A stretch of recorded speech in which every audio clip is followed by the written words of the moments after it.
My dear student, क्या आप सभी लोगों को एक सरकारी जॉब चाहिए, वो भी रेलवे में? तो रेलवे की तरफ से न्यू वैकेंसी का नोटिफिकेशन आउट हो चुका है। तो आज हम इस वीडियो के माध्यम से माय डियर स्टूडेंट समझने वाले हैं वह वैकेंसी कौन सी है जिसमें आपको बेनिफिट होने वाला। 10वीं जिन बच्चों ने कर रखी है उनके लिए तो रामबाण इलाज होने वाला। 10वीं के साथ इसने क्या मांगा है, तो इस वीडियो के माध्यम से हम एक एक पॉइंट को डिटेल में समझने वाले हैं। तो माय डियर स्टूडेंट, वो कौन कौन से पॉइंट होंगे जो आपके माइंड में चल रहे होंगे। तो देखिए, सबसे पहले क्वालिफिकेशन क्या मांगी है।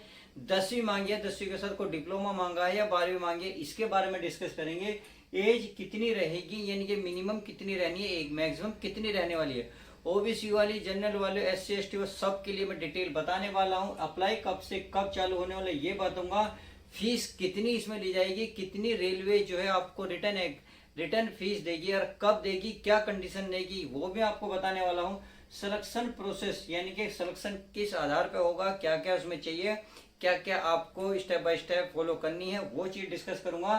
तथा बाद में सैलरी तो डिस्कस करेंगे ही करेंगे, क्योंकि यही एक चेहरे पे हंसी लाती है। आप अगर इन चीजों को सब कुछ समझ जाते हो तो सैलरी आपके हाथ में आने ही वाली है, बस इतना समझ लीजिएगा। तो चलिए माय डियर समझते हैं एक एक पॉइंट को।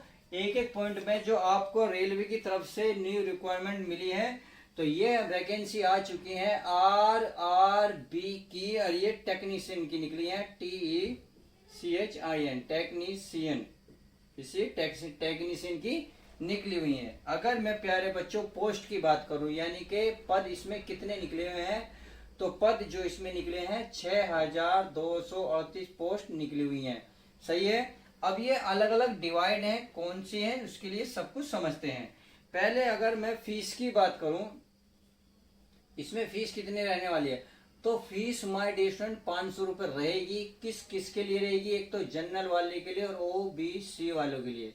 फिर इसमें एक कंडीशन है, क्या है, देखिए, आप अगर आप कोई एग्जाम यानी कि टायर फर्स्ट यानी कि आप फेस नंबर 1 यानी कि पहला पेपर दोगे, तो पेपर दे से ही आप पहला पेपर दे दोगे, यानी कि आपको उसमें प्रेजेंट होना है।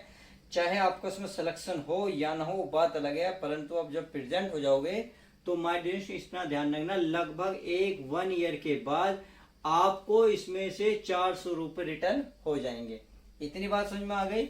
यानी कि आपको केवल 100 रुपए चार्ज लगेगा, बट अब स्टार्टिंग में 500 रुपए लेगा, लास्ट में 400 रुपए रिटर्न कर देगा। तो इस बात का ध्यान रखना, अकाउंट लगाना तो अपना ही लगाना है, किसी और का मत लगाना, क्योंकि ये एकदम रिटर्न नहीं करता है, लास्ट में 1 साल के करीब ले जाता है। तो 1 साल में आपको 400 रुपए रिटर्न हो जाएंगे। इतनी बात समझ में आ गई होगी। अब बात आती है कि और जो और कैटेगरी के बच्चे, तो उनके लिए 250 रुपए चार्ज है। जैसे SC हो गए, ST वाले हो गए, और प्यारे बच्चों कितने कौन कौन हो गए, आपके ट्रेडमैन हो गए, ट्रांसजेंडर। बात समझ आ गई। अब बात आती है ये जो पोस्ट है किस तरीके से डिवाइड है। तो चलिए पहले पोस्ट को ही समझ लेते हैं। ये जो पोस्ट है, एक है टेक्नीशियन यानी कि टेक्नीशियन ग्रेड फर्स्ट, तो इसमें 183 पोस्ट निकली हुई हैं। और इसकी अगर मैं प्यारे बच्चों एज की बात करूं, तो अगर इस पोस्ट को भरते हो तो इसमें जो एज चाहिए यानी कि एज, तो एज भी समझ लो 18 से लेकर 33 साल के बीच में आप होने चाहिए, तभी इस फॉर्म को फिल कर सकते हो। बात क्लियर हो गई। अब इसकी अगर मैं फीस की बात करूं, तो इसकी लगभग देखिए फीस बहुत जबरदस्त है। लगभग आपको 55,000 से लेकर 60,000 तक इनकम आपकी हो जाएगी, आपकी जेब में सैलरी आ जाएगी यदि आप इस पोस्ट पे फॉर्म भरते हो। अब बात आती है टेक्नीशियन ग्रेड सेकंड की, यानी कि इसकी बात समझ लेते हैं। तो इसकी जो पोस्ट है 6055 पोस्ट निकली हुई है। अब बात अगर मैं इसकी सैलरी की बात करूं, तो सैलरी इसमें 35,000 से लेकर 40,000 तक के बीच में रहने वाली है। अब बात आती है सर इसमें एज कितनी चाहिए, तो चलिए इसकी एज को भी हम डिक्लेयर कर देते हैं। इसकी एज की बात करें तो 18 मिनिमम और मैक्सिमम 30 साल। अभी बात उसकी छूट की, तो 3 साल किसको छूट मिलने वाली है, OBC और जो हमारे OBC वाले होते हैं, और SC ST वालों को 5 साल की छूट मिलने वाली है। उम्मीद है इतनी बात समझी होगी। यानी कि जो पोस्ट है किस प्रकार से डिवाइड है, उस पोस्ट पे तुम्हारी कितनी सैलरी रहेगी और तथा कितनी आपको एज मांगी है, इतनी बात समझ में आ गई। अब बात इसको रफ करके अब एक चीज समझते हैं, क्या समझते हैं इस बात को समझो। तो इस बात को मैं समझाता हूं। देखिए बात आती है सिलेक्शन प्रोसेस कैसे होएगा, सिलेक्शन प्रोसेस। तो चलिए सिलेक्शन प्रोसेस की भी बात कर लेते हैं। सिलेक्शन प्रोसेस, अगर मैं सिलेक्शन प्रोसेस की बात करूं तो सबसे पहले आपका सीबीटी होगा। क्या होगा? सीबीटी, यानी कि कंप्यूटर बेस्ड टेस्ट होगा। फिर आपका डीवी होगा, डीवी का मतलब डॉक्यूमेंट्स वेरिफिकेशन। फिर आपका एमई होगा, एमई होगा यानी कि मेडिकल। आपका क्या होगा प्यारे बच्चों? मेडिकल होगा। इन तीनों को जो आप क्वालिफाई कर जाओगे तो ध्यान रखना आपका ज्वाइनिंग लेटर आपके घर पहुंच जाएगा। बात क्लियर होगी।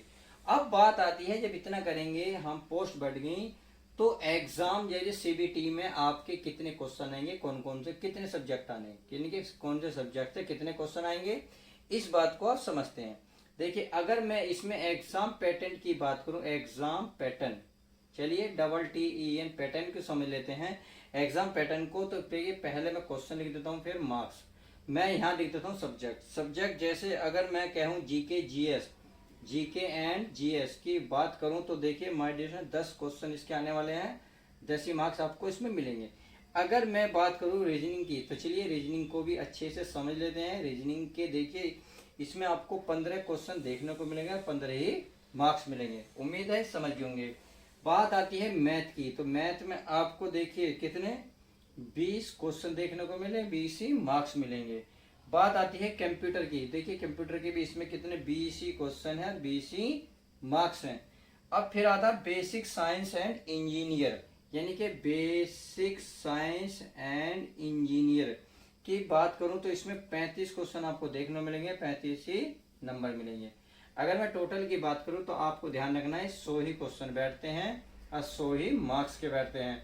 तो इस तरीके से आपको ये टाइम मिलेगा। बात समझ में आ गई।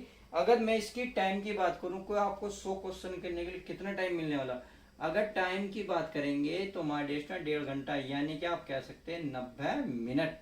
कितनी 90 मिनट मिलने वाली है, या आप 1.5 घंटा कह सकते हैं। उम्मीद है अच्छे से समझ होंगे। अब बात आती है क्या सर इसमें नेगेटिव पॉइंट है, यानी कि गलत करने पे हमारा क्या नंबर कटेगा? जी हाँ बिल्कुल कटेगा। अगर आप नेगेटिव करते हो तो 1/3 इसके नेगेटिव पॉइंट होने वाली है। इतनी बात समझ गए होंगे। अब बात आती है सबसे ज्यादा, सर ये अप्लाई कब से हो रहे हैं, क्योंकि यही हमारा क्वेश्चन है क्या।